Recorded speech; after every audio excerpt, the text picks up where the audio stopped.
আমি মনে করি কালকে ওনাকে জামিন দেওয়া উচিত।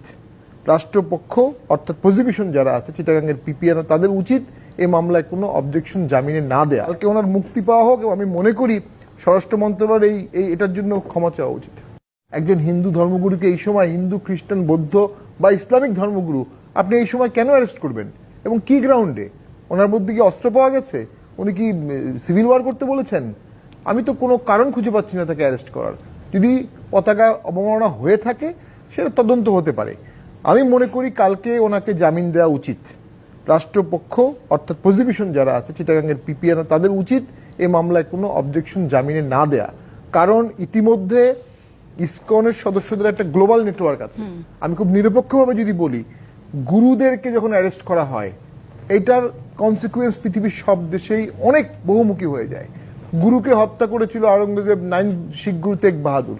100 বছর পরে মোগল সাম্রাজ্য ভ্যানিশ হয়ে গেছে একটা কারণের মধ্যে, অনেকগুলো কারণে একটা হচ্ছে ওই 9 শিখ গুরুকে হত্যা করা। ইসকনের সদস্য ইনি বহিষ্কৃত, কিন্তু উনি একজন হিন্দু নেতা হিসেবে ইতিমধ্যে আবির্ভূত হয়ে গেছেন। তার বক্তব্যে লক্ষ লক্ষ লোক আমরা দেখলাম বক্তব্য দিচ্ছে এবং তার বক্তব্যগুলো আমি শুনেছি।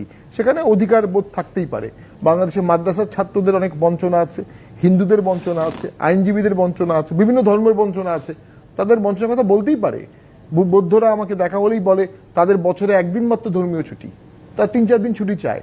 সকল ধর্মই তার গঞ্চনা বঞ্চনা কাঠামোগতভাবে বলাটাই স্বাভাবিক। এই কাঠামোভাবে বলাটা মোটেও রাষ্ট্রদ্রোহিতা না, একটা বাজে কালচার বাংলাদেশে ছিল। আগে আপনি কিছু বললেই বলা হতো পাকিস্তানে চলে যাও, এখন একটা কালচার হয়েছে কিছু বললেই ভারতে চলে যাও। বাংলাদেশের মানুষ পাকিস্তানে বা ভারতে যাবে কেন? এই কালচার থেকে আমরা বেরোবো না? আগে ছিল ইসলামোফোবিয়া আর এখন শুরু হলো হিন্দুফোবিয়া। এবং আজকে এই ঘটনার পরে ডেফিনেটলি সারা পৃথিবীর যারা হিন্দু গুরু আছে তারা এটাকে নিন্দার চোখেই দেখবে। কোনোভাবেই এটাকে কোনো জাস্টিফিকেশন দেওয়া যাবে না। কথা শেষ করে দিচ্ছি, শ্রী শ্রী রবিশঙ্কর ইন্ডিয়ার আধ্যাত্মিক গুরু, লক্ষ কোটি ফলোয়ার, উনি তীব্র ভাষায় নিন্দা জানিয়ে বলেছেন ডক্টর ইউনূসের কাছে এটা অ্যাকসেপ্টেড ছিল না এবং ডক্টর ইউনূসকে এই কারণেই প্রাইম মিনিস্টার সবাই সম্মতি দিয়েছে যে উনি এই ধরনের কাজ করবেন না। তুলসী গাবাট কিন্তু ইসকনের মেম্বার, সিআইয়ের হেড, যিনি আসলে হিন্দু না, বাট ইসকনে হিন্দুতে কনভার্ট হওয়া যায় না, বাট উনি সামহাও ইসকনের সাথে খুব কানেক্টেড। ফরাদ মাজার নিজেও বলেছে এটা ভুল হয়েছে, যিনি এই সরকারের one of the think tank adviser. আর ইন্ডিয়ান গভর্নমেন্ট তো ক্যাটাগরিক্যালি নিন্দা জানিয়েছে। তাহলে ভবিষ্যতে এরকম ঘটনা ঘটলে ইন্ডিয়া তো আমাদের স্যাংশন দিবে, ডিপ্লোম্যাটিক রিলেশন কাট করে দেবে। তখন আপনি কিভাবে দেশ চালাবেন? আমাদেরকে অবশ্যই সেই স্টেজের আগেই এটা সমাধান করতে হবে।